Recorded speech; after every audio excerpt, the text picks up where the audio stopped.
My brother opened a navy Rolex box under the dining room lights, and everyone leaned in like they were watching the future arrive.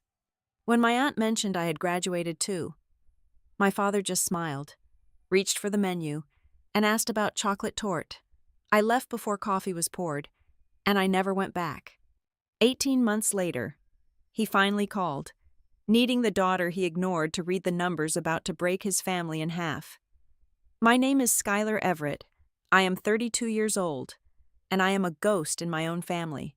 I live in Raleigh, North Carolina, a city that runs on quiet ambition, which suited me perfectly as I spent the better part of a decade paying my own way through life. I worked days, I worked nights, and I squeezed my master's degree in investigative finance into the margins of a life that had absolutely no safety net. No one handed me a tuition check. No one called a friend of a friend to secure me an internship. I built my career the way I built myself, brick by grueling brick. Just 4 months ago, I walked across a stage and secured that degree. My graduation was a symphony of silence. My mother, Laurel, arrived 45 minutes late because she lost track of time at the garden center. My father, Dean Everett, paid for a hurried lunch at a cramped, fluorescent-lit diner near the campus. We ordered sandwiches. No one proposed a toast. No one brought a card. There was no gleaming gift waiting in a ribbon-tied box. My father looked at his watch twice during the meal, asked about the traffic on the interstate, and paid the bill. There was not a single sentence spoken that made me feel like my achievement was actually seen. Tonight was a different story entirely. Tonight was for Holden. My younger brother had just finished his business degree, and the occasion demanded the kind of reverence usually reserved for visiting royalty. We were seated in the private dining room of a high-end downtown steakhouse. The lighting was impossibly soft, casting a warm amber glow over heavy crystal water glasses and starched white linen. The air smelled of charred ribeye, expensive oak barrel bourbon, and the undeniable scent of absolute approval. I sat at the edge of the table, perfectly camouflaged in a tailored charcoal dress, nursing a single glass of Pinot Noir. I watched my father stand at the head of the table. Dean Everett was a man who commanded spaces effortlessly. He tapped his knife against his wine glass, the sharp chime demanding instant silence from the gathered family. "We are here tonight to celebrate more than just a piece of paper," my father began, his voice thick with genuine emotion.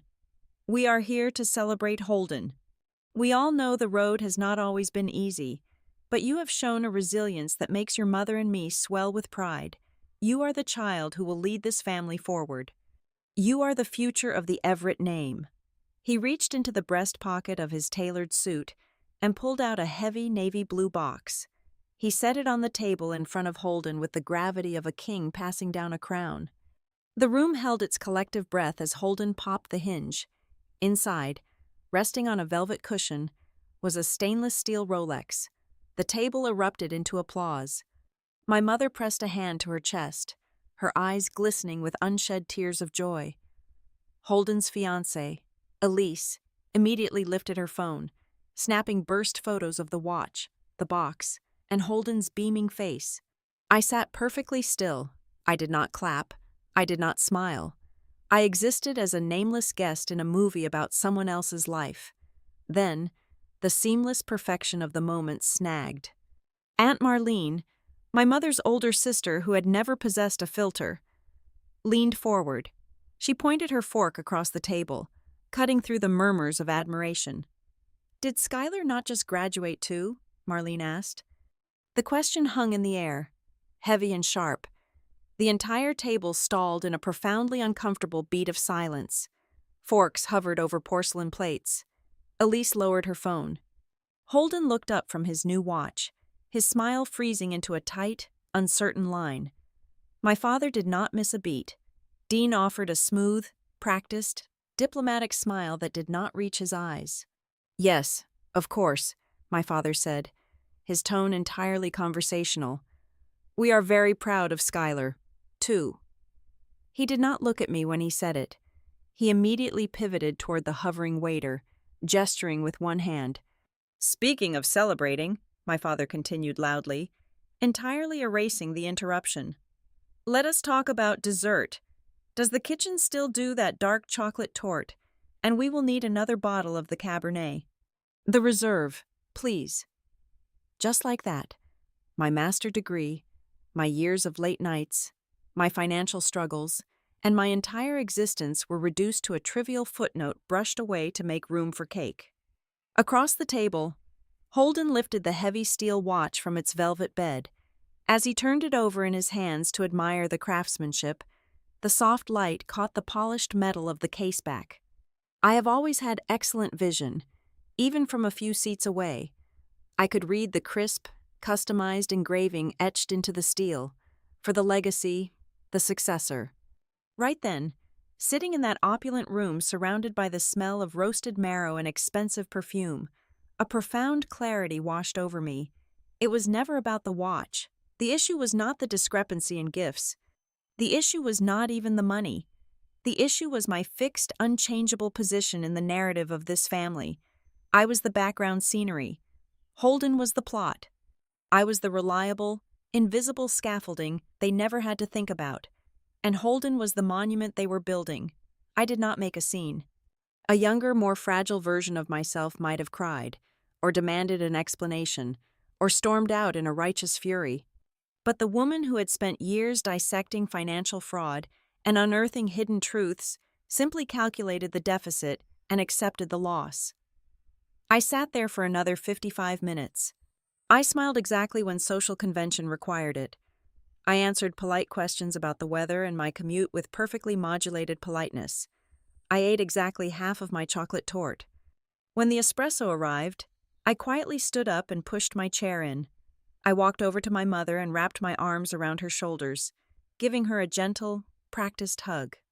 I walked to the head of the table, leaned down, and kissed my father on the cheek. Finally, I stopped behind Holden's chair, patted his shoulder, and congratulated him one absolute final time. No one asked where I was going. No one asked me to stay a little longer.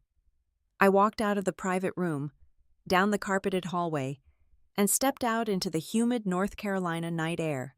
I handed my ticket to the valet, tipped him $20, and climbed into my practical, reliable sedan. The drive back to my apartment in the warehouse district took 22 minutes. I drove in a state of bone-deep, chilling calmness. There was no anger left, only a vast, empty space where my expectations used to live. I unlocked my front door, tossed my keys into the ceramic bowl on the console table, and walked straight into my bedroom. I opened the bottom drawer of my oak desk. Inside was a small, unframed photograph of me standing in front of my university administration building on the day I picked up my degree, smiling a tired but genuine smile. I placed the photo face down in the back corner of the drawer and closed it tight. I picked up my phone. The family group chat was already buzzing with photos of the steakhouse, the watch, and Elise flashing a brilliant smile next to Holden. I pressed the details icon, scrolled down, and hit mute. I sat on the edge of my bed, staring at the blank wall, and I made myself one very simple, unbreakable promise. I would never go back to that house, and I would never sit at their table again, until someone found the courage to ask me why I left. In our family, there were two distinct species of child. I was the eldest, the capable one. From the time I could tie my own shoes and pack my own school lunches, I was branded with labels that sounded like high praise, but functioned entirely as cages. I was the strong one. I was the understanding daughter.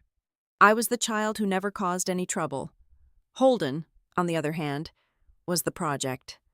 From his earliest days, he was treated as the undisputed center of gravity, a delicate, high-yield investment that required constant watering, pruning, and financial sunlight so he could eventually shine. The divergence in our paths was not marked by a single, dramatic explosion of neglect. It was built through 1,000 tiny paper-cut moments. When I turned 17, I passed my driving test on the very first try. I came home holding my temporary license, practically vibrating with the teenage anticipation of freedom and the prospect of borrowing the family sedan for a weekend drive. My father looked at the paper, patted my shoulder, and told me that insurance for a young driver was exceptionally steep right now. He suggested I keep taking the city bus for another 6 months, maybe a year, just until we figured things out. I nodded, because that was what the understanding child did. I rode the bus in the rain and the snow, clutching my backpack, telling myself it was a lesson in character. Exactly 1 year later, Holden turned 17. He failed his written exam twice. He backed the driving instructor vehicle over a plastic traffic cone during his third practical attempt. Despite this glaring lack of proficiency, my father fronted him the cash for a lightly used silver sport utility vehicle the very next week. When I quietly asked about the insurance premiums, my father gave me a patient, deeply paternal smile. "A boy needs mobility. Skylar," he said, handing my brother a set of keys on a leather keychain. "It is important to facilitate his future. Besides, you have always been so good at managing your commute. You do not mind the bus." That was the established rhythm of our youth. The disparities were always dressed up in the language of sheer practicality. Take my grandmother's education fund. Before she passed away, she set aside a modest trust explicitly meant to be split evenly between her 2 grandchildren for college. It was a safety net, a promise of a debt-free start. But by the time I was filling out university applications, that account had been quietly bled dry. It paid for Holden's sudden transfer to a private preparatory academy when his public school grades slipped during his sophomore year. It covered his elite summer immersion programs on the East Coast. Eventually, it swallowed his steep undergraduate business school tuition. When my turn came to leave home, there was no trust fund left to split. I enrolled in the local state university because the tuition was a fraction of the cost. I worked 4 nights a week at a campus coffee shop, smelling constantly of roasted beans and stale milk, and I picked up weekend shifts at a local bookstore just to afford my textbooks.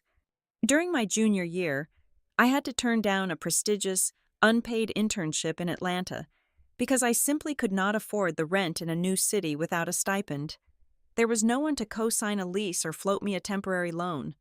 Meanwhile, Holden never had to scrape the internet for entry-level positions or cold call hiring managers.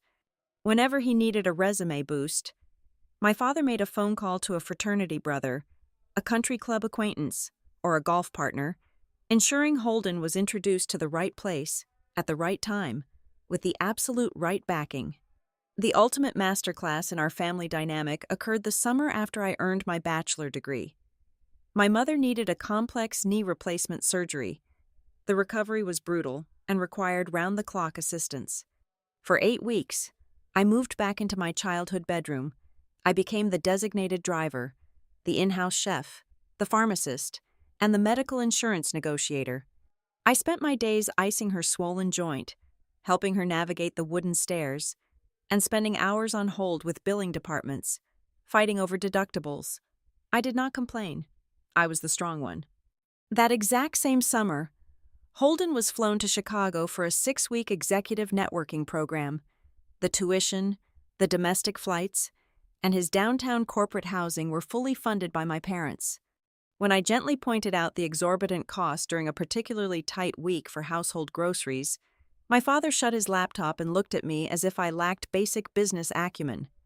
"A young man's opportunities are crucial at this stage in his life," my father explained, his tone completely void of irony. "Networking is an investment. We are just lucky you are here to help your mother, so he does not have to worry and can focus on his growth." This philosophy bled into every single holiday, every Thanksgiving dinner, and every Christmas morning. The conversation around the dining room table was a dedicated, uninterrupted broadcast of my brother's life. We discussed his latest group projects, his revolving door of college girlfriends, his brilliant future plans, and his strategic steps forward. My life was treated like a brief commercial break. Someone would turn to me between the roasted turkey and the mashed potatoes and ask a generic question, just to confirm I was still doing fine. Once I gave my obligatory, positive answer, the spotlight immediately swung back to the other end of the table. My mother was not a cruel woman. Laurel Everett did not maliciously plot to leave me in the shadows. But she was an absolute master of emotional deflection. She had a deeply ingrained habit of softening every visible wound with a blanket statement that erased the reality of the room. Whenever the favoritism became too glaring, whenever she caught me staring a little too long at the vast space between what Holden received and what I did not, she would reach across the table and squeeze my hand. "You know your father and I love you both exactly the same," she would say, her voice dripping with earnest sincerity. And before the sentence even finished landing, before I could point out the glaring mathematical inconsistencies of that love, she would seamlessly change the subject.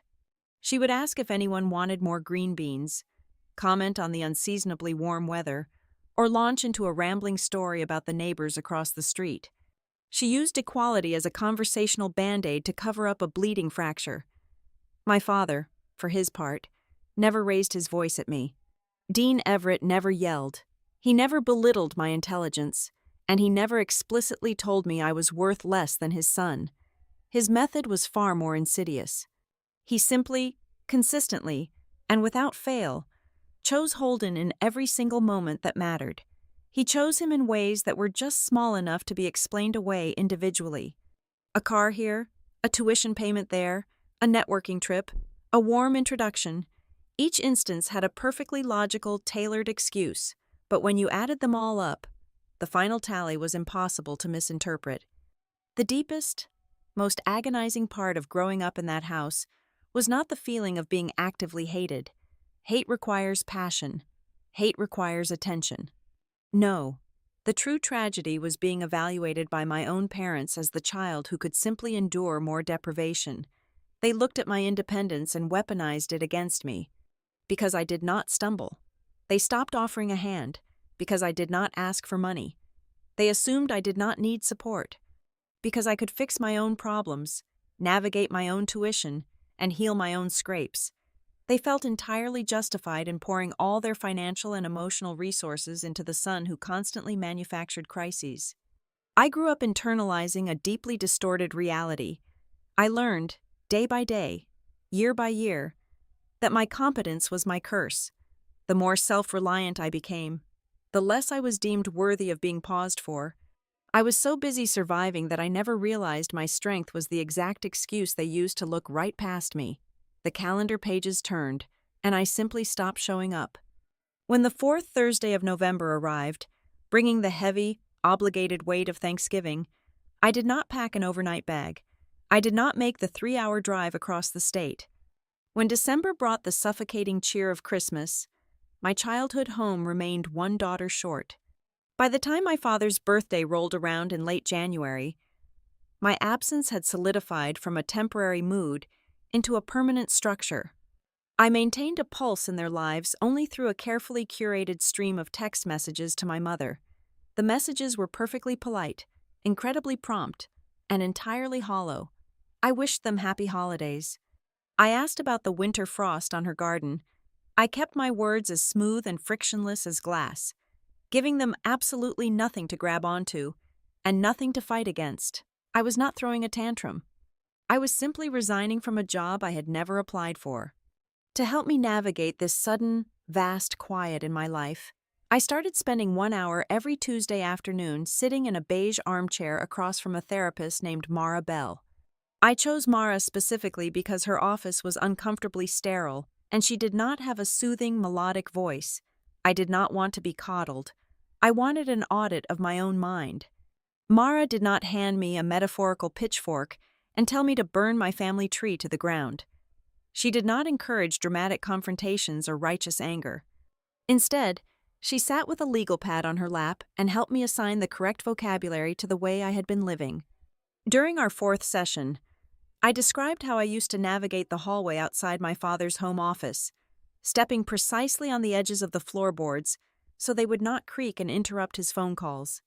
Mara stopped writing and looked at me. "You did not just learn to be quiet. Skylar," Mara said, her tone entirely clinical. "You learned how to actively shrink yourself. You spent your entire life assessing the emotional real estate of a room, and then you purposefully folded yourself into whatever tiny corner was left over, just so nobody else would have to adjust their posture." That revelation was a localized earthquake. Once I saw the pattern, I could not stop seeing it everywhere. It was not just a family dynamic. The shrinking had metastasized. It was most glaring at my job. I worked as a senior analyst at Halcyon Audit and Risk, a mid-sized consulting firm that handled financial compliance and fraud detection for corporate clients. I was exceptionally good at my job. My brain was wired to find the broken thread in a massive tapestry of data. Yet, sitting in my cubicle the day after that therapy session, I opened my sent email folder and felt a sickening wave of embarrassment. Almost every message I sent to my colleagues or superiors was padded with preemptive apologies. I wrote phrases like, "I am sorry to bother you," but I noticed a slight discrepancy. I wrote, "I might be totally wrong here, but could we look at this spreadsheet again?" I was wrapping my expertise in bubble wrap so it would not intimidate anyone. My direct manager was a brilliant, terrifyingly blunt woman named Nadia Thorne. Nadia did not suffer fools, and she certainly did not suffer unnecessary apologies. Later that week, we were sitting in a glass-walled conference room reviewing a risk assessment for a regional bank. I pointed out a glaring regulatory blind spot in the client compliance protocol.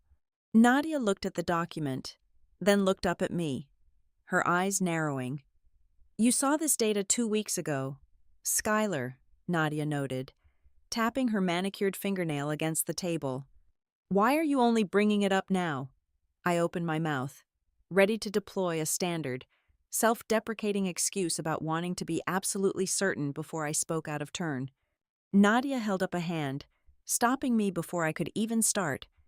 "You have the sharpest eyes in this entire department," she said, her voice dropping into a register of deadly serious professional advice. "But you always wait for me to point at the problem first. You wait for permission to be right. Stop asking for permission to do your job." Her words echoed the exact sentiment from my therapy sessions. I was playing the role of the easygoing, low-maintenance employee. Just like I played the low-maintenance daughter, I decided right then to stop. That shift in my internal architecture was put to the test during the winter holidays. Instead of sitting in my apartment alone, I accepted an invitation to have dinner with my best friend, Ivy Mercer, and her older brother. Ivy and I had met during our undergraduate years, bonding over cheap coffee and mutual exhaustion. Her family was loud, chaotic, and entirely devoid of the simmering, unspoken resentments that defined my own. Sitting at Ivy dining table, I experienced a holiday without a hidden agenda for the very first time in my life. I did not have to actively manage the mood of the room. I did not have to swallow an insult masked as a joke. I did not have to watch someone else receive the lion's share of praise while I quietly passed the gravy. Ivy's brother burned the roasted potatoes, and they both laughed about it until they cried. No one was keeping score. It was profoundly ordinary, and the sheer safety of that environment made me realize how exhausting my own family was. The peace I was building cracked slightly in mid-February. It was a Tuesday evening, raining hard against my living room windows, when my phone vibrated on the kitchen counter. The caller identification displayed Holden's name. He had not called me in over 6 months. I stared at the screen for a long time, watching it vibrate across the marble countertop. My heart did not race. I did not feel a sudden surge of adrenaline. I just felt a deep, profound weariness. I swiped the green icon and brought the phone to my ear. "Hello? Holden?" I said, my voice completely level. "Hey, Sky," he replied.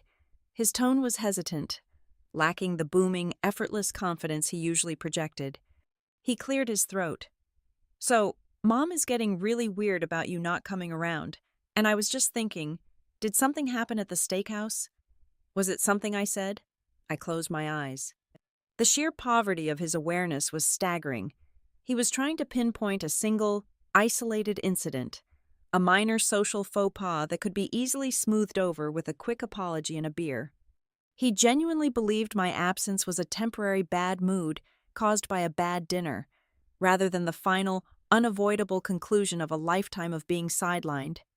"No, Holden," I answered, keeping my tone perfectly measured. "You did not say anything wrong at the dinner." "Then what is the deal?" he asked, genuine frustration leaking into his voice. "Why are you acting like this? You are freezing everybody out." "I am not freezing anyone out," I told him, staring at the rain streaking down the glass. "I am just keeping my distance. I am taking some space." "Space from what?" he pushed. "From the way things are," I said. I did not raise my voice. I did not list my grievances. I did not try to make him understand the depth of the void between us. I knew that explaining my pain would only give them an opportunity to debate it, to minimize it, or to tell me I was being overly sensitive. My utter lack of emotion, my refusal to engage in a dramatic argument, clearly unsettled him more than any screaming match ever could. He muttered a confused goodbye and ended the call. That night, the silence in my apartment felt heavy. I sat down at my desk, opened a blank Word document on my laptop, and began typing a letter to my father. It was a letter I knew with complete certainty I would never print, never sign, and never send. I simply needed to draw the bitterness out of myself and spill it onto the screen. I typed the first sentence, and the rest flowed out like a dark, underground river. "You never needed me to disappear, because you were already used to looking right through me. You built a house where there was only room for one person to matter, and you trained me to be the foundation." I wrote for 2 solid hours. I detailed every bypassed milestone, every silent car ride, every time my competence was used as a weapon to deny me comfort. When I finally stopped typing, my hands were shaking slightly, I read the document from top to bottom. It was brutal, it was honest, and it was entirely mine. I saved the file into a locked folder, closed my laptop, and went to sleep. When I woke up the next morning, the air in my apartment felt different. I felt different. I was no longer sitting in the waiting room of my own life, hoping my family would eventually call my name. I did not need Dean Everett to validate my intelligence. I did not need Laurel Everett to acknowledge my sacrifices. I did not need to play a supporting character to hold in grand, shining narrative. I was a senior analyst. I was a survivor of 1,000 quiet indignities. I was Skylar Everett, and for the first time in 32 years, I was going to build a life where my worth was not determined by my seating assignment at a family dinner. My professional life accelerated with the kind of sharp, violent momentum you usually only see in a corporate takeover. The shift did not start with a grand speech or a formal promotion. It started with a profoundly boring, seemingly routine file. A massive public housing development project in the eastern sector of the state was bleeding capital, and the initial, surface-level audits had completely missed the hemorrhage. The file had been passed around the office for 3 weeks, with junior analysts stamping it as a standard case of inflation and supply chain delays.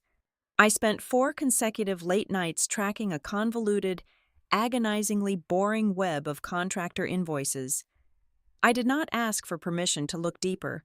I did not consult anyone to validate my suspicions. I simply followed the math.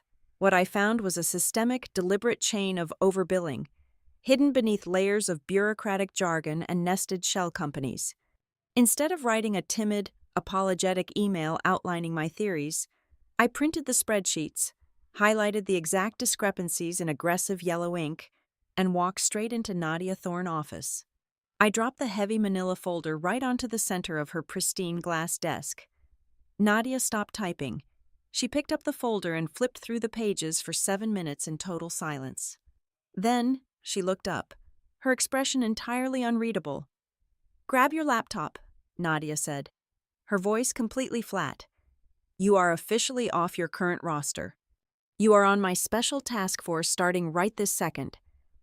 The real test of my new internal architecture arrived 2 weeks later. The client was Marcus Vance, a notorious, silver-haired real estate magnate who was famous throughout the city for tearing financial consultants to shreds just for sport. We were sitting in a freezing, overly air-conditioned boardroom on the 50th floor of a downtown skyscraper. Nadia led the opening of the meeting, but when it came time to explain the fraudulent contractor network, she deliberately leaned back and turned the floor over to me. 15 pairs of eyes, most of them belonging to men 2 decades my senior, locked onto me. Marcus Vance leaned back in his heavy leather chair, crossing his arms over his chest, actively waiting for me to falter. I felt the old, deeply ingrained instinct rising in the back of my throat. I felt the overwhelming, almost physical urge to soften the blow. I wanted to start my presentation with a polite disclaimer, to apologize for bringing bad news to his table, to make myself smaller so his ego could remain comfortable. I took a slow, deep breath. I looked directly into the eyes of the magnate, and I actively chose to kill the girl who used to tiptoe down her father's hallway. "You do not have a simple accounting error, Mr. Vance," I said, my voice cutting through the silent room like a serrated blade. "You have a deliberate, highly organized leak. Your site managers have authorized over $350,000 in phantom material costs over the past 8 months. If you do not freeze these 7 specific vendor accounts by tomorrow morning, you will be personally liable for federal oversight." The massive room went dead silent. I did not look away. I did not nervously shuffle my papers. I did not offer a comforting smile. I just waited. Marcus Vance did not yell. He did not dismiss me or question my credentials. Instead, a slow, predatory smile spread across his weathered face. He leaned forward, resting his elbows on the polished mahogany table, and looked right past me to Nadia. "Finally," the man said, his voice echoing in the quiet room. "Somebody in this city who actually has the spine to name the rot, instead of just spraying cheap perfume on it. Keep her on my account permanently." That single boardroom meeting fractured the ceiling above my head. Within 3 months, I was officially placed on the senior advisor track. My annual salary increased by a staggering 40%, and the volume of my responsibilities doubled. But the most significant change was not the money in my bank account. It was the physical geography of my daily existence. I was no longer relegated to the back corners of conference rooms taking secondary notes. People handed me the files first. I was given a seat at the very front of the table. When I spoke, seasoned executives actually put down their smartphones and listened to the words leaving my mouth. I decided my living space urgently needed to reflect this new reality. My old apartment had been a cramped, shadowy box where I had spent years nursing my family-inflicted wounds and hiding from the world. I happily paid the penalty to break my lease early. I signed a new contract for a sprawling, sun-drenched 2-bedroom loft right in the dead center of the warehouse district. It was an industrial dream. It had exposed red brick walls, massive floor-to-ceiling windows that overlooked the city skyline, and absolutely zero ghosts. I furnished the place entirely on my own terms. I did not buy sensible, discounted furniture or accept hand-me-downs. I bought a massive, raw-edge walnut desk for my home office. I painted my bedroom walls a deep, grounding shade of charcoal. For the very first time in my life, I understood the profound, intoxicating sensation of building a physical space that held absolutely no memories of being overlooked or dismissed. Ivy came over on a Friday night, carrying a heavy cardboard box full of takeout containers and a bottle of ridiculously expensive champagne.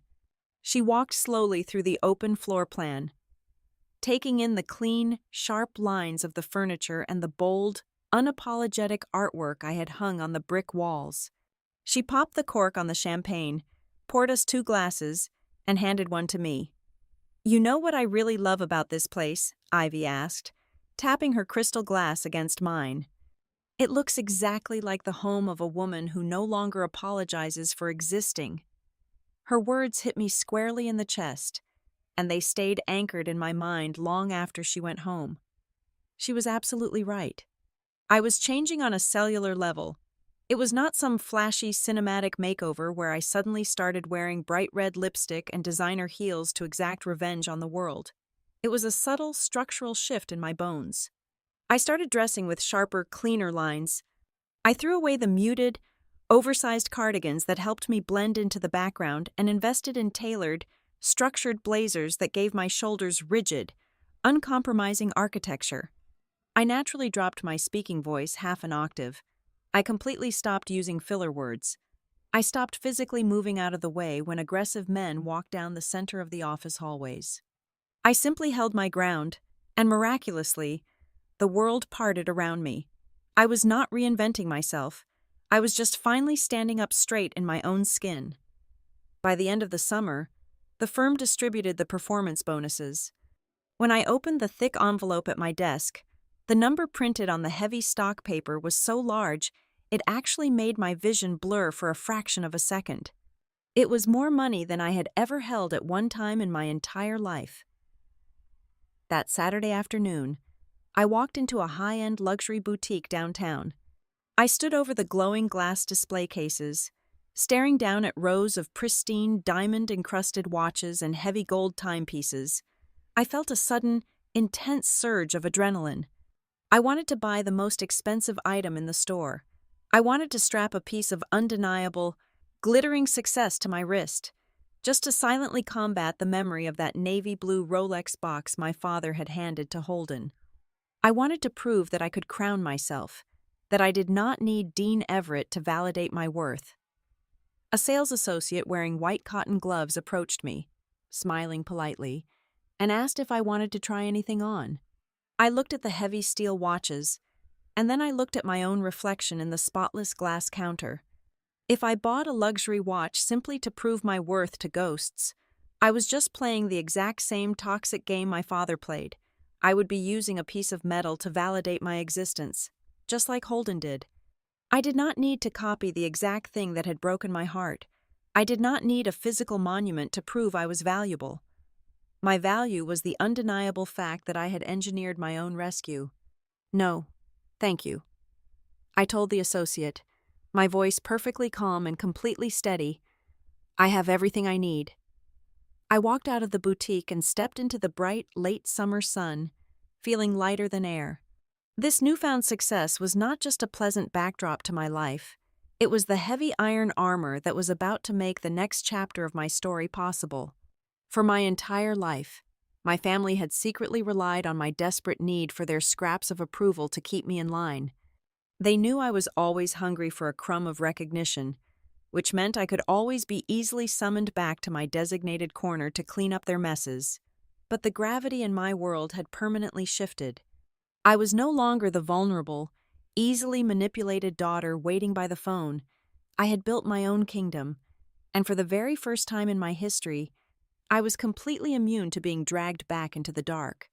It had been well over 6 months since I walked away from that private dining room, and the silence from my family was slowly mutating into something else entirely. Initially, it was a heavy, offended quiet. But as the seasons shifted and my absence became a permanent fixture in their lives, the edges of that rigid silence began to fray. My phone started ringing with increasing frequency. It was almost always my mother, and she almost always called on a Sunday afternoon, right around the time the family would normally be sitting down for a heavy roast dinner.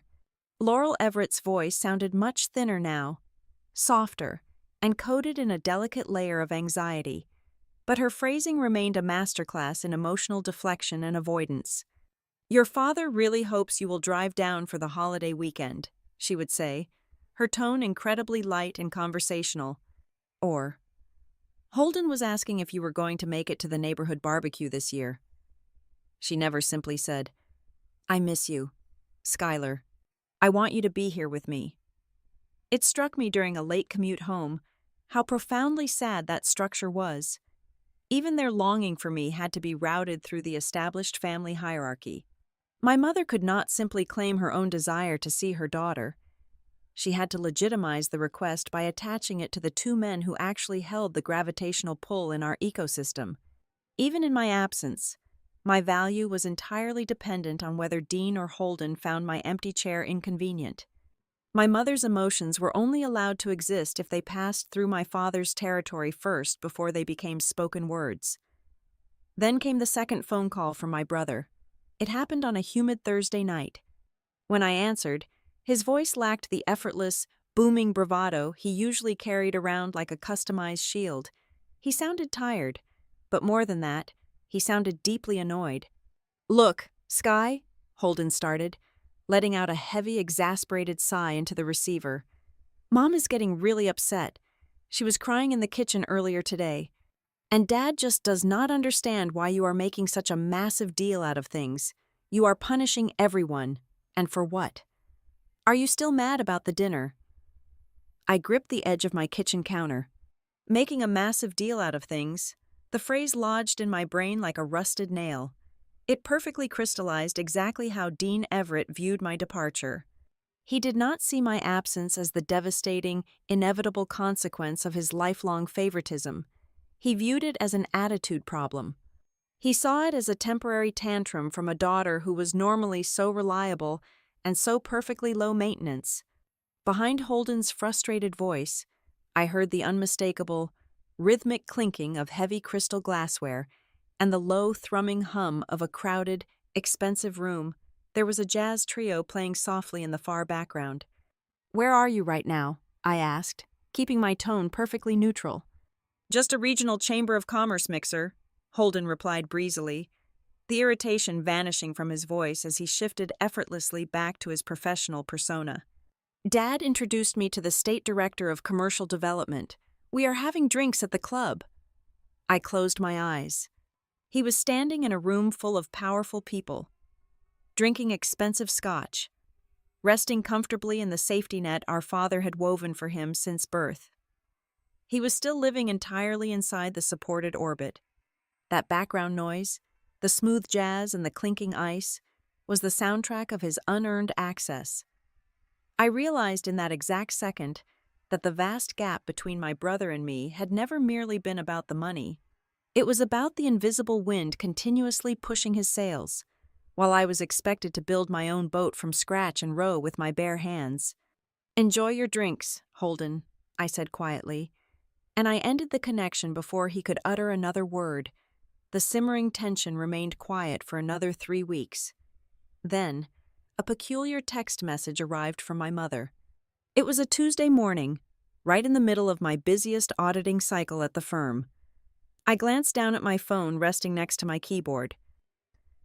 "Honey, do you happen to still have those old cash flow analysis templates you built for the rental properties a few years ago? Your father is trying to organize his desktop and he cannot find the files." It was a seemingly innocuous question, practically mundane, but it made my hands freeze instantly over the keys.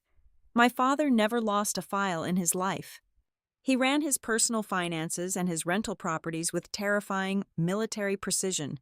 Furthermore, I had built those exact spreadsheets for him when I was 22 years old, working for free on the weekends, just to earn a tiny nod of his approval. Why would he suddenly need a basic residential template now? Before I could even formulate a polite, non-committal reply to my mother, my phone vibrated again. This time, the screen displayed a direct message from Holden. "Hey, do you have a minute to look over some numbers for me?" "Nothing serious at all. Just need a quick professional opinion on a quarterly projection." The air in my office suddenly felt incredibly thin. They were circling me. The family dynamic was desperately attempting to snap back into its original, comfortable shape under the pressure of whatever was happening behind closed doors. They did not want the independent daughter who demanded a seat at the table. They wanted the silent, uncredited mechanic who lived in the shadow and kept the family engine running smoothly. They wanted the girl who fixed complex problems for absolutely free. I understood the old role they were trying to shove me back into, and I absolutely refused to wear it. I picked up my phone and texted my brother back immediately. "I am completely swamped with corporate audits at the firm this quarter. I absolutely cannot take on any outside consulting right now. You should hire a local accounting firm." I locked the screen and placed the phone face down. It was a massive, quiet victory. I was not going to be their shadow accountant anymore. I held my firm boundary for exactly 4 days. The real, undeniable crack in the facade appeared late on a Saturday night. It was 11:15, and I was reading on my sofa when the phone rang. It was my mother again. I answered the call, fully expecting a hushed guilt trip about missing another upcoming holiday. Instead, I heard a ragged, shuddering intake of breath. "Skylar," she whispered. Her voice was stretched incredibly tight. Pitched so low and breathless, I had to press the phone hard against my ear to hear her. She sounded utterly terrified. "Mom, what is wrong?" "Are you hurt?" I asked, sitting straight up, my heart accelerating. "I am fine," she breathed out quickly, her words stumbling over each other in the dark. "But your father is not sleeping, Skylar. He is pacing the hardwood floors downstairs every single night. He is under a massive amount of pressure about a commercial loan, a very large loan. He will not tell me the exact details, but he looks gray. He looks physically sick. Please. The chill that washed over my skin had nothing to do with the air conditioning, a missing cash flow template, a casual request to look at some numbers. A massive commercial loan causing my stoic father to pace the floors at midnight. These were not isolated, random incidents. They were massive, glaring red flags leading straight to a financial cliff. Dean Everett did not pace the floors over standard market fluctuations or minor cash flow hiccups. If he was losing sleep, the absolute foundation of the family was actively sinking into the mud. There was something incredibly dark and heavy lurking behind this situation. Something much larger than a casual favor between siblings. "Tell Holden to email me the documents," I said, my voice dropping into the exact, clinical, razor-sharp register I used when I was dissecting corporate fraud in the boardroom. "Tell him to send absolutely everything he has by tomorrow morning." I did not agree to look at the files, because I wanted to swoop in and play the devoted, rescuing daughter. I had absolutely no intention of saving them simply because we shared a last name. I agreed because I possessed the highly trained instincts of an investigative risk analyst, and the warning sirens in my head were absolutely deafening. I needed to see the ledger. I needed to know exactly what kind of catastrophic wreckage my family was actively trying to drag me into. And I needed to see the entire blast radius before they finally found the nerve to call the disaster by its true name. The digital files arrived in my inbox precisely at 8 o'clock on Sunday morning. There was no greeting in the email, no subject line, and absolutely no context. There was only a massive encrypted zip folder containing the entire financial heartbeat of Redline Habitat Ventures, the modular real estate startup my brother had co-founded. My father had proudly touted this company as the ultimate family launchpad, a guaranteed empire that would secure the Everett legacy for generations. I brewed a pot of dark roast coffee, carried my mug to the large walnut desk in my home office, and opened the first spreadsheet. I did not need a team of forensic accountants to see the disaster. Within the first 20 minutes, the glowing numbers on my dual monitors told a story so reckless it made my stomach drop. Holden was flying a plane completely blind, and the engines were already on fire. The sheer volume of red flags was staggering. I found blatant instances of premature revenue recognition, meaning Holden and his partners were officially booking income for modular housing units that had not even been built yet, let alone delivered to paying clients. They were inflating their quarterly profits to look successful on paper, while the actual cash reserves were bleeding out. I clicked into the operating expenses ledger and found a sickening trail of personal luxuries disguised as business costs. There were charges for high-end steakhouse dinners categorized as client acquisition, and monthly lease payments for a luxury sports car logged under site transportation. Worse still, there were massive, unexplained cash advances from material vendors that had simply vanished into the operational void without a single receipt. But the messy bookkeeping was merely a symptom. The terminal disease was hiding in the liability column. I opened a separate PDF labeled as secondary funding, and the air physically left my lungs. It was a finalized agreement for a home equity line of credit. The collateral listed on the document was not a corporate asset or an empty plot of land. It was my parents' house. Months ago, while I was building my own life across the state, my father had quietly leveraged the equity of his own primary residence to pump hundreds of thousands of dollars into Holden failing cash flow. I stared at my mother's signature on the bottom of the digital page. Laurel Everett had signed the authorization, but I knew with absolute, chilling certainty that she did not comprehend the gravity of that signature. My father would have presented it to her as a temporary formality, a quick bridge loan to help their son get over a minor hurdle. She had no idea she had essentially placed the roof over her own head on the roulette table to cover her son gambling losses. The deeper I dug into the digital archives, the more the floor beneath me seemed to rot away. I opened a folder containing correspondence with the commercial lender.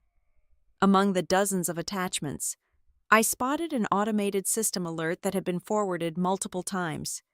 It was a routine compliance check from the bank risk department, but the recipient address caught my eye.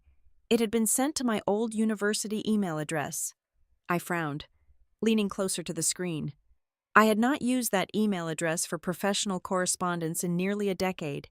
Then, the realization hit me like a physical blow. The system had pinged that address because it was the one I used back when I spent my weekends organizing the tax documents and rent rolls for my father's small portfolio of rental properties. I pulled up the original loan application Dean Everett had submitted to the bank. There, buried on page 14 under the section for Corporate Governance and Oversight, was my name, Schuyler Everett, Senior Risk Analyst. My father had listed me as the secondary contact for financial control. He had deliberately weaponized my professional title. He used my credentials, my hard-earned reputation in the risk management sector, to create a brilliant illusion of safety for the lenders. He painted a picture of a competent, highly structured family operation, implying to the bank that a senior auditor was keeping a watchful eye on the startup finances. He did all of this without ever picking up the phone to ask for my permission. He had forged my implied consent to secure a lifeline for his golden child. My hands began to shake, not out of sadness, but out of a pure, white-hot fury.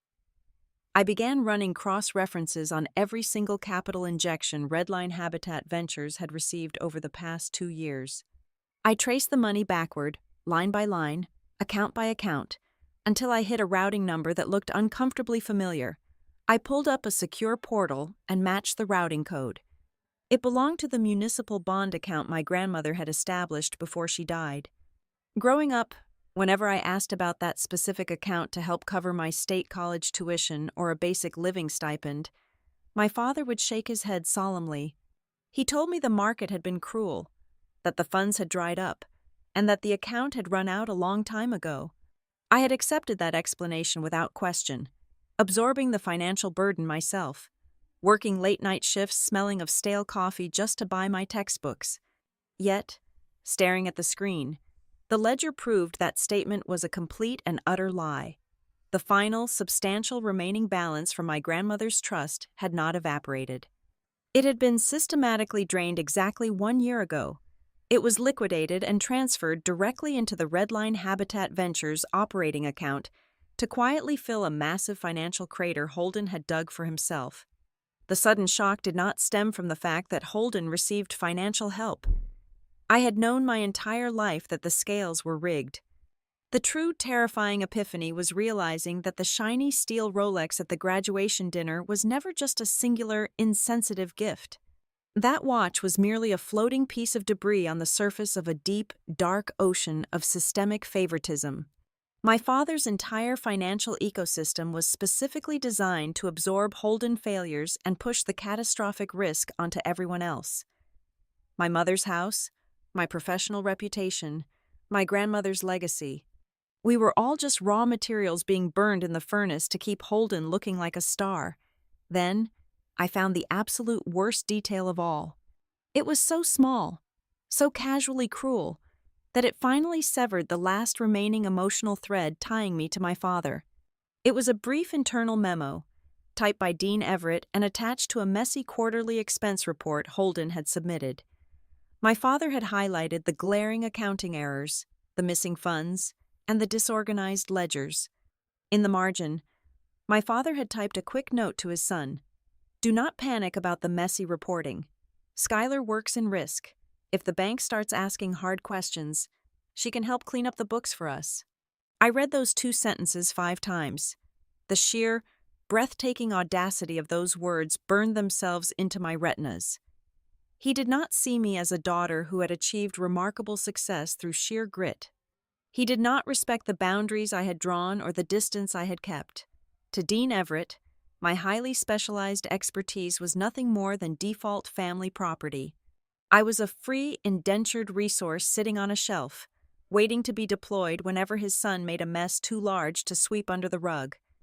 I pushed my chair back from the desk and stood up in the quiet isolation of my apartment.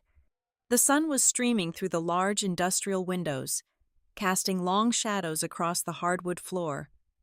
For the past year, my silence and my distance had been an act of self-preservation.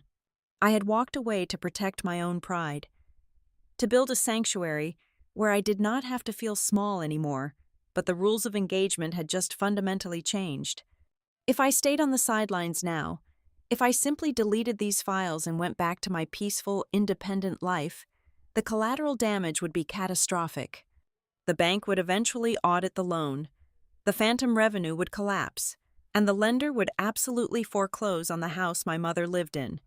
My mother, who had blindly signed a document she did not understand just to keep the peace, would lose everything, and my name, my immaculate professional reputation, was tied directly to the sinking ship. I could no longer afford the luxury of just walking away. I walked back to the desk, placed my hands flat on the cool wood, and stared at the catastrophic numbers on the screen. I was not going to be their shadow accountant. I was not going to quietly clean up the books so they could survive to dismiss me another day.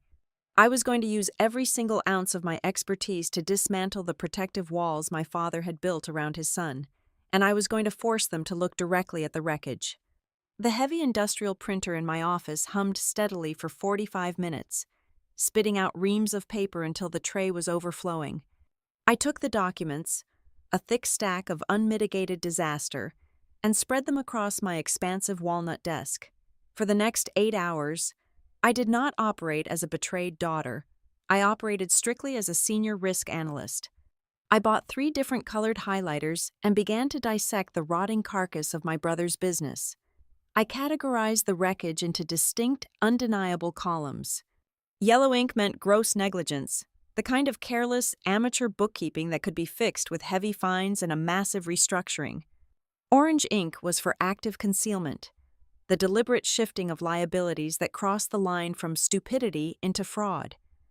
Red ink was reserved for the terminal failures, the financial wounds that were already necrotic.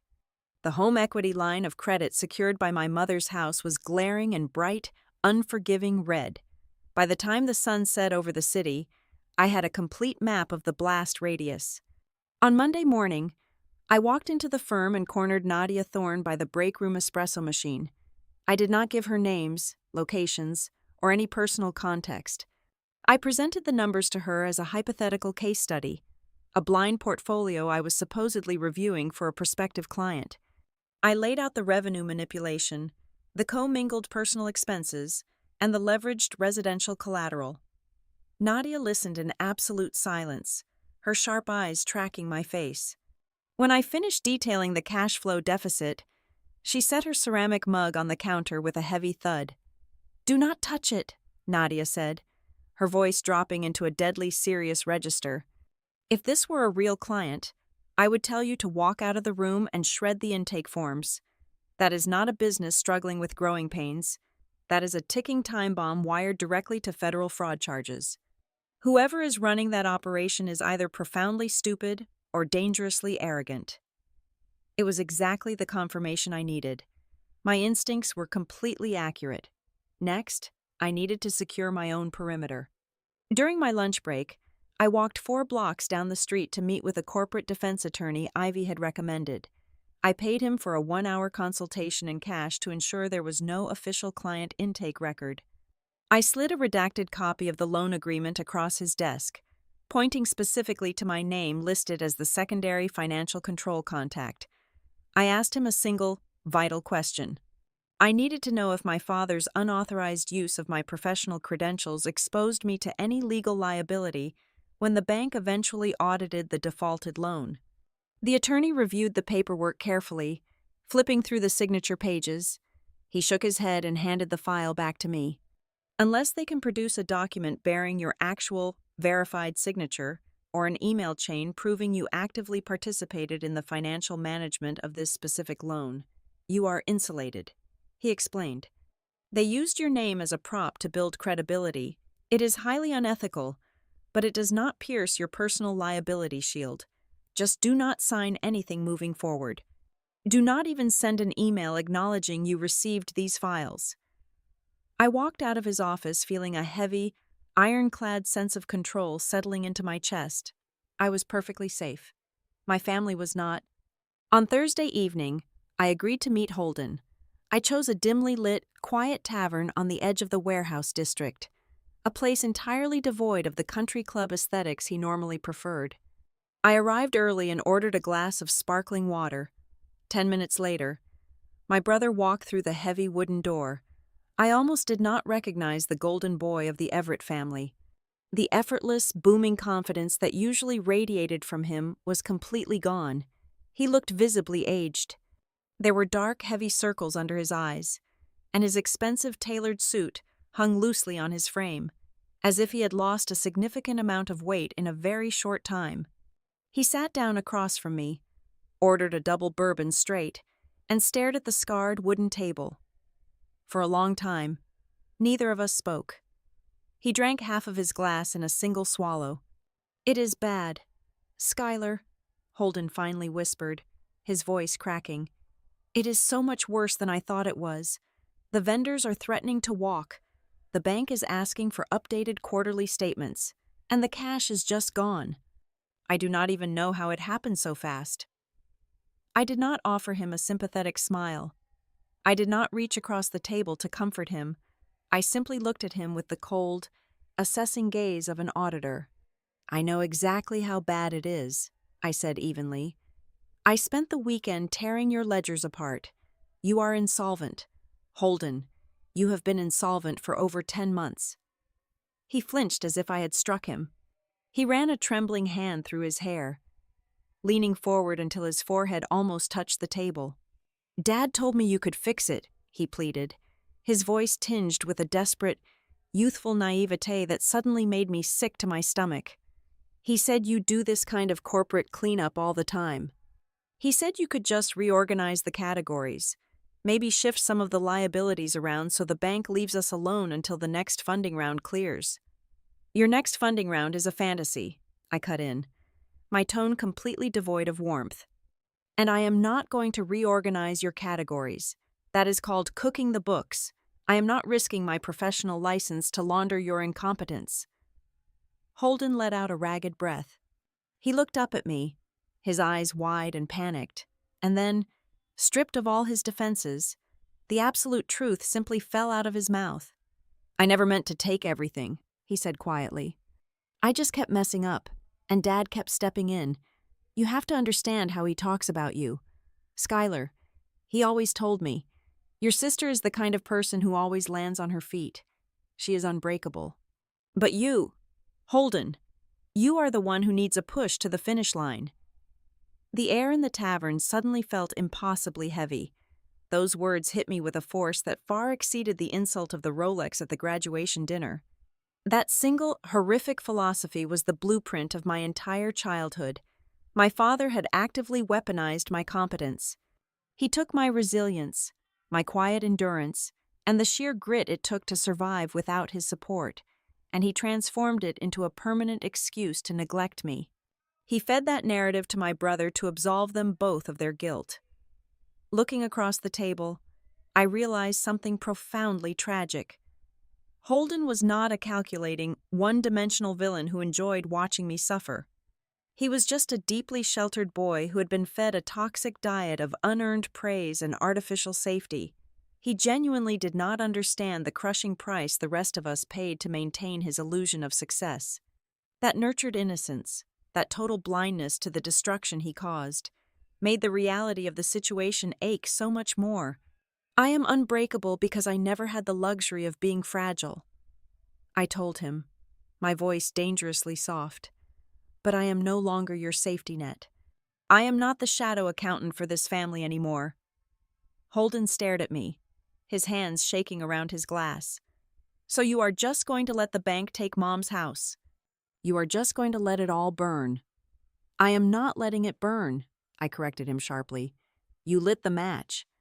I am simply refusing to throw my own body over the flames." I leaned forward, resting my forearms on the table, and set the absolute, non-negotiable terms of my engagement. "I will not fix your ledgers in the dark," I stated clearly, pronouncing every single word with deliberate weight. "I will not use my firm reputation to cover up a decade of favoritism. I am not doing a single favor for free." "What do you want me to do?" Holden asked desperately. "I will pay you. Whenever we get the cash, I swear I will pay your consulting fee."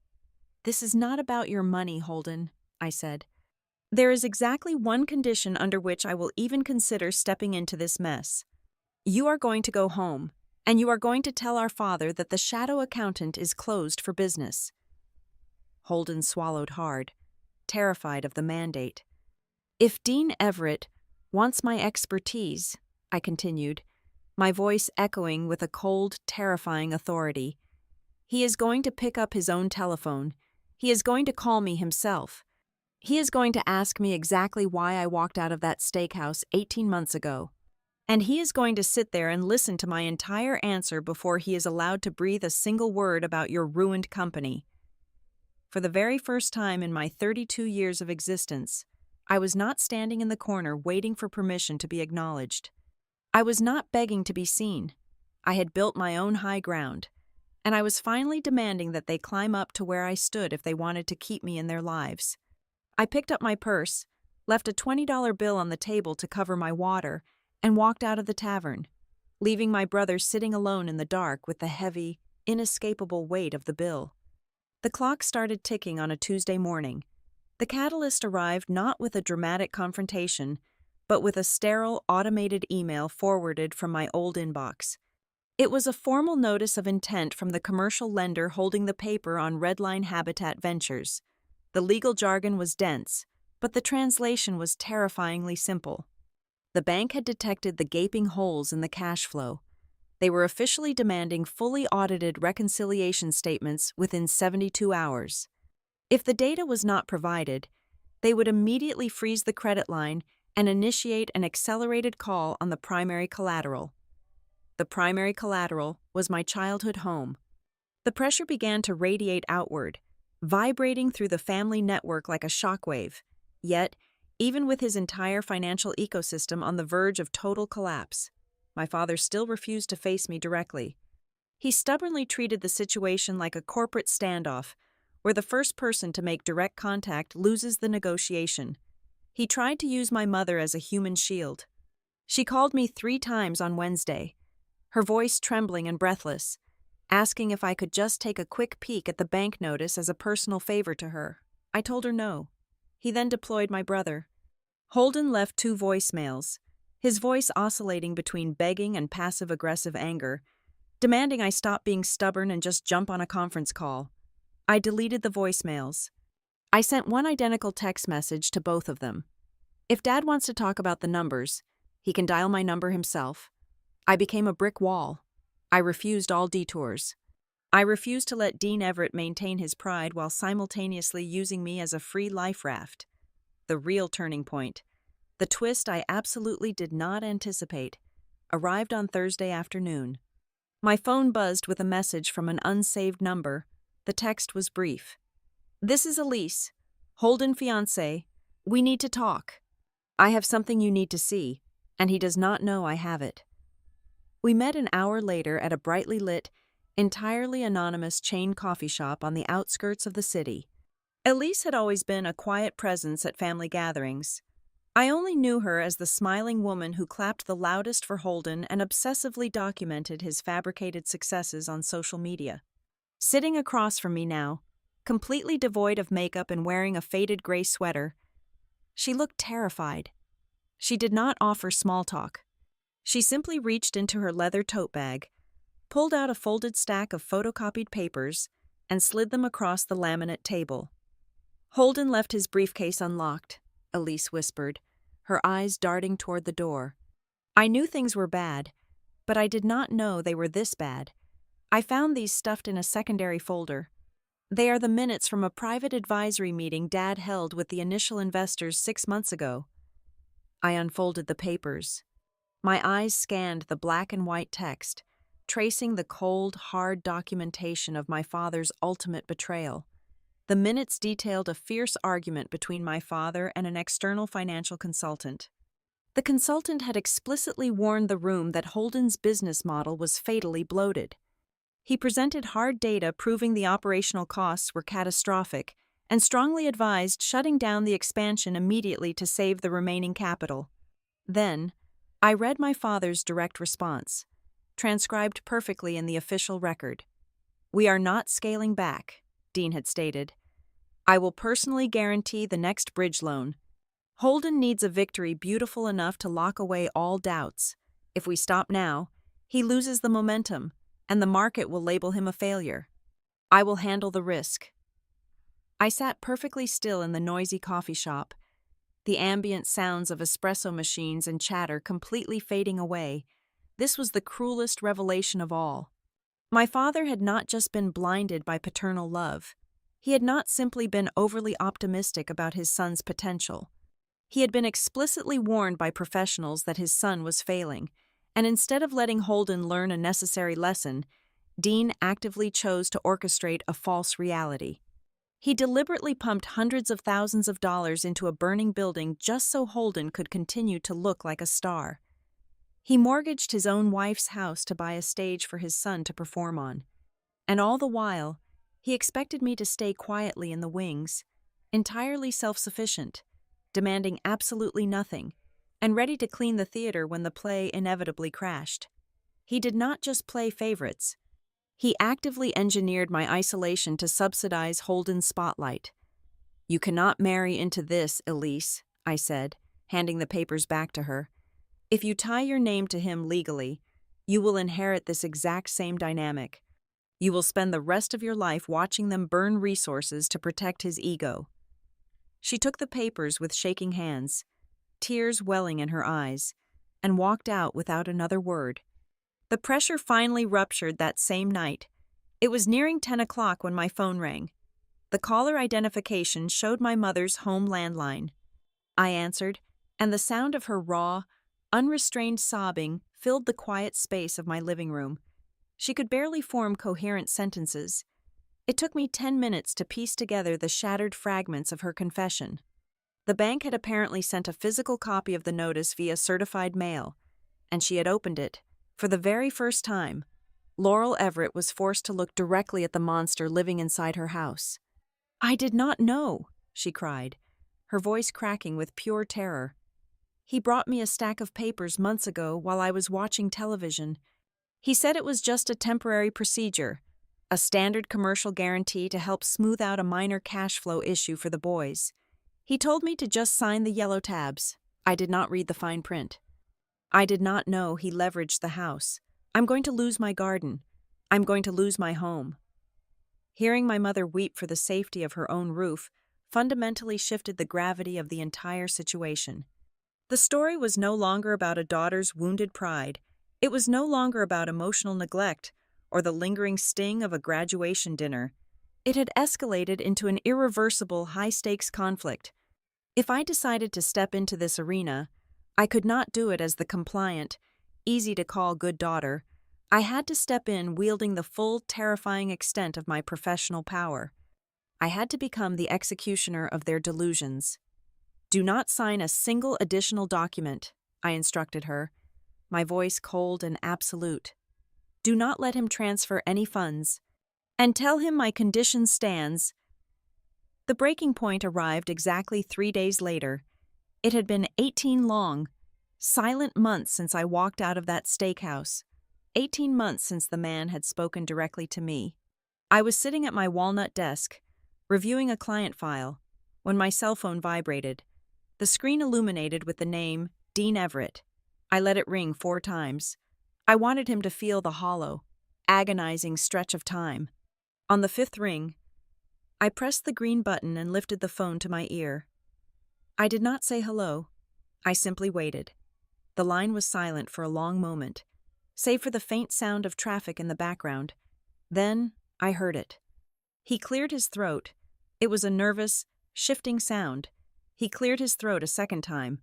"Hi, sweetheart," my father said. His voice was dripping with a forced, sickeningly casual warmth. He sounded exactly like a man who believed he could still control the narrative. He sounded like a man who was fully prepared to invite me to a pleasant dinner, order a nice bottle of wine, and casually ask me to commit a little bit of light corporate fraud over the appetizer course, entirely avoiding the massive, bleeding wound at the core of our family. He still thought he was talking to the ghost he had created. He had absolutely no idea who was actually on the other end of the line. I selected a restaurant named Obsidian, located in the newly gentrified financial district. It was an establishment composed entirely of sharp angles, polished black slate, and soundproof glass. The lighting was impossibly stark. There were no warm, nostalgic booths or soft acoustic guitars playing in the background. It was the exact opposite of the steakhouse where I had spent my final evening as a compliant daughter. I deliberately chose a sterile environment because I absolutely refused to let this conversation dissolve into the familiar, hazy comforts of family compromise. Dean Everett arrived exactly 5 minutes early, dressed in a charcoal gray suit that looked slightly too large for his currently diminished frame. He navigated the dining room with a forced, rigid posture. When he slid into the chair opposite mine, he offered a strained, tight-lipped smile. He immediately reached for the leather-bound menu, eager to establish a sense of normalcy. "It is good to see you," my father said, his eyes darting toward the hovering waiter. "I hear they have an excellent ribeye here. We should order, and then we can get down to business. I brought the updated ledgers you asked for." I did not open my menu. I reached across the black slate table and placed my hand flat over his, physically stopping him from opening his. "Before we talk about any numbers," I stated, my voice completely level and echoing with cold authority, "I want to talk about exactly why I disappeared." He blinked, caught completely off guard. He opened his mouth to deploy a diplomatic deflection, but I did not give him the space to breathe. I opened my structured leather handbag and pulled out 3 distinct pieces of paper. I placed them face up, perfectly aligned in a neat row across the center of the table. The first was a glossy, color-printed screenshot of Holden smiling broadly, holding up his wrist to display the gleaming steel Rolex from his graduation night. The second was the official bank notice detailing the home equity line of credit secured against my mother's primary residence. The third was the automated lender email explicitly listing my name and professional title as the secondary financial control contact for Redline Habitat Ventures. My father stared down at the row of documents, the faint color completely draining from his face. "These 3 items are not separate events," I explained, leaning back in my chair. "They are the exact same story told in 3 different ways. This family has a very specific system. You give Holden the celebration, the legacy, the endless second chances, and the rescue missions. You give me the silence, the unacknowledged responsibility, and the absolute, unwavering expectation that I will always be there to clean up the resulting wreckage." Dean swallowed hard. His shoulders slumped forward, and the carefully maintained facade of the stoic patriarch began to violently fracture. "I never meant to make you feel like you were not valued," he began, his voice dropping into a desperate, defensive register. "I know I have made mistakes with the accounting, but you have to understand my position. Holden has always struggled. I just wanted to give your brother a good start in life. He needed the help." "You did not just give him a good start," I interrupted, my tone carrying a terrifying absolute calmness. "You gave him a good start by systematically turning me into the foundation." The restaurant around us hummed with the quiet clatter of silverware, but at our table, the air was suffocatingly still. My father fell completely silent, staring at the glossy photograph of the watch. "You did not just support him," I continued, unpeeling the layers of his betrayal with surgical precision. "You drained the educational trust fund without a single word of discussion. You treated my advanced degree like an inconvenient interruption to his victory lap. You illegally weaponized my professional expertise and forged my implied consent on a federal loan application to build a fake wall of security around his failing company. And the final, undeniable turning point was the night I sat in that private room, begging silently to be seen, and you chose to ask the waiter about a dark chocolate torte instead of saying my name." Dean closed his eyes. For a long, agonizing minute, he did not speak. When he finally opened his eyes, they were red-rimmed and heavy with a profound, terrifying realization. He was no longer looking at a rebellious daughter. He was looking at the monster he had created in his own reflection. "I always thought you were okay," my father whispered, the admission sounding like dry leaves crushing underfoot. From the time you were a little girl, you never cried. You never asked for help. You figured everything out on your own. You were always so much tougher than him. I looked at Holden, and I saw a boy who would shatter into a million pieces if the wind blew too hard. He needed to be kept from breaking. But you, Skylar, you were solid rock. I guess I just thought you did not need me. He finally confessed the fundamental truth of our dynamic. He had not plotted to destroy me. He had simply looked at my inherent strength and decided it was a perfectly valid excuse to emotionally starve me. That is the absolute most dangerous kind of favoritism in the world, I replied, my voice dropping to a sharp whisper. It is not about actively loving one child and hating the other. It is about deliberately stripping away the fairness and the resources from the stronger child, handing them all to the weaker one, and then convincing yourself that the math is perfectly logical. I watched a tear break loose and slide down my father's cheek. It was the first time in my entire life I had ever seen Dean Everett cry. A year ago, that sight would have broken my heart. I would have abandoned my boundaries, reached across the table, and promised to fix everything just to make him stop crying. But the woman sitting in the Obsidian restaurant was built from a completely different architecture. I reached into my handbag one final time and pulled out a thick, sealed manila envelope. I slid it slowly across the black slate, stopping right in front of his empty water glass. "This is not a forgiveness letter," I told him, standing up from my chair. "This is a comprehensive, legally binding crisis management plan. It outlines exactly what needs to be liquidated, which accounts need to be frozen immediately, and the strict, non-negotiable conditions under which I will agree to act as an independent consultant to save Mom House." Dean placed his trembling hand over the thick envelope. He looked up at me, completely shattered. "Read it tonight," I instructed, my voice ringing with finality, "because the rest of this conversation does not happen in the shadows anymore. I have booked a private conference room downtown for tomorrow morning at 9 o'clock. You, Mom, Holden, and Elise will all be there.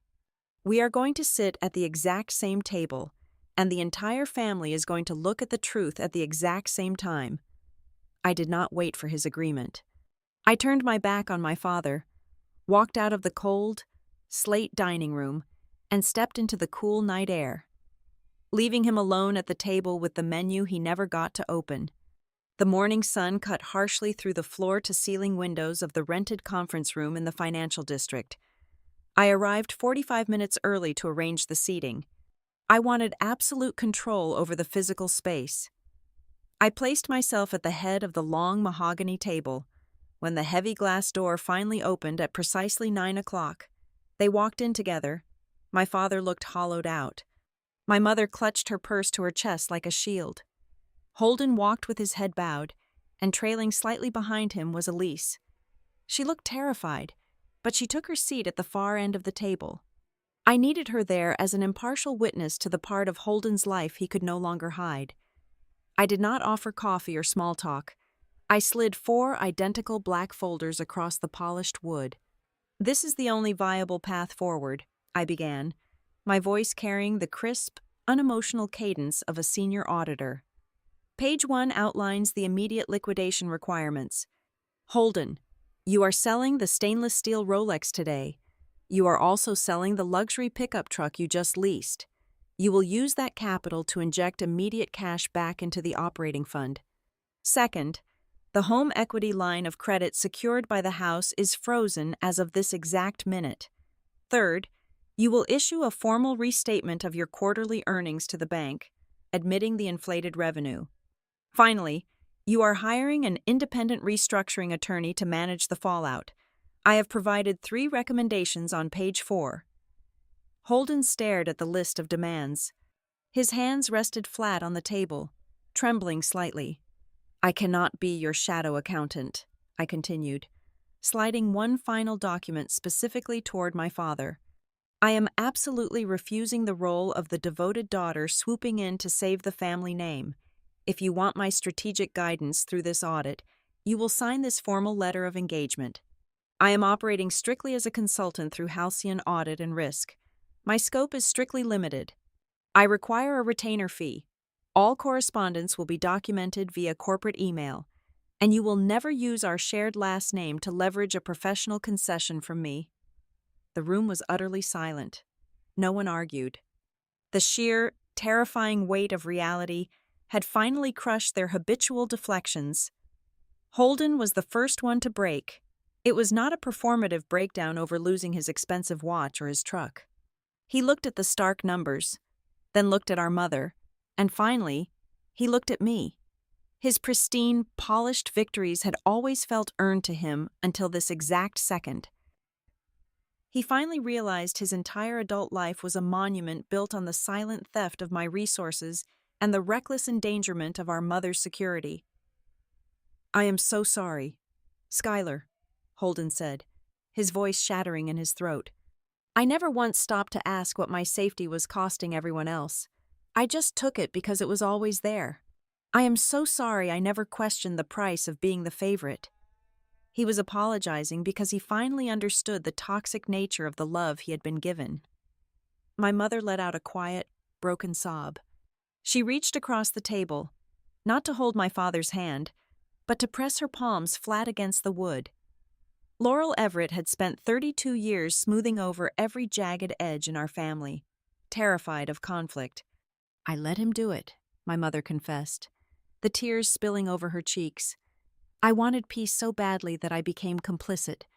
I helped build a house where you were only allowed to be loved on the condition that you never made anyone uncomfortable.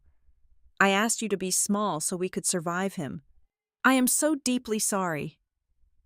It was a stunning admission of her lifelong cowardice, but the heaviest words of the morning belonged to my father. Dean Everett looked at the formal consulting contract resting in front of him. He picked up a heavy silver pen, signed his name on the dotted line, and pushed the paper back to me. Then, he looked directly into my eyes. The arrogant, untouchable patriarch was completely gone. "I will not say I did not mean to hurt you," my father said slowly, his voice raspy and thick with genuine remorse. "Because intentions do not matter when the damage is this deep. I made a terrible, unforgivable calculation. I mistook your strength as a reason not to give you the same pause, the same pride, and the same place in this family. I punished you for being capable. You deserved a father who celebrated your independence, not one who exploited it." I sat perfectly still. I did not collapse into tears. I did not reach across the table to offer him absolution. I simply gave him a single, measured nod. I did not need a cinematic reconciliation. I did not need a beautiful, tearful hug to make the pain disappear. I only needed the absolute truth to be dragged into the light and spoken clearly in front of every single person in that room. The plan was officially set into motion. Holden would take the crushing material losses. Dean would sign away his financial secrecy. Laurel was legally separated from the business entities she did not understand, securing her home. Most importantly, my name was permanently scrubbed from every shadow ledger, every unspoken expectation, and every default role of fixing their messes. As I began gathering my files and placing them into my leather briefcase, my father stood up. He lingered near the door. His hands pushed deep into his pockets. He looked older than he ever had. "Skylar?" Dean asked, his voice dropping to a fragile, hesitant whisper. "Do you think, maybe, you could come to the house for dinner on Sunday? Your mother could make a roast." I paused, closing the brass clasp of my briefcase. I looked at the man who had spent my entire life looking past me. I felt no burning anger, no lingering desire for revenge. I just felt a profound, unshakable sense of peace. "No," I replied firmly, without a trace of cruelty. "I will not come to Sunday dinner, maybe one day, a long time from now. We can meet for coffee somewhere else, but I'm never going back to that house. That house was built for a version of me that no longer exists." He swallowed hard, nodded once, and followed the rest of the family out the door. I walked out of the corporate building a few minutes later. Stepping into the warm, late afternoon sun, I navigated the concrete pavement toward the parking garage, listening to the steady, rhythmic clicking of my heels. My phone vibrated in my pocket. I pulled it out and looked at the glowing screen. There was an automated email from Halcyon Audit and Risk confirming the new consulting contract had been fully executed. Right beneath it was a text message from Ivy. "Are you okay?" she had asked. I stopped walking. I looked up at the towering steel and glass skyscrapers of the city I had conquered all on my own. I took a deep, clear breath of the warm air. The tension that had lived in my shoulders for 3 decades was completely gone. I typed my reply to Ivy. "I'm okay." I slipped the phone back into my pocket and smiled. The promise I made to myself 18 months ago in the dark had finally evolved. The phrase "I never went back" was no longer a desperate vow of self-preservation or a bitter declaration of exile. It was my absolute victory. I had built a kingdom from the scraps they threw away, and I would never go back to being a smaller version of myself for anyone. Thank you all so much for listening to my story today, and I would love to know where you are tuning in from. So please drop a comment below so we can connect and share our thoughts. If you enjoyed this journey, please subscribe to the Helena Revenge Stories channel, like the video, and support us even further by pressing the hype button so the story in this video can be heard by even more people.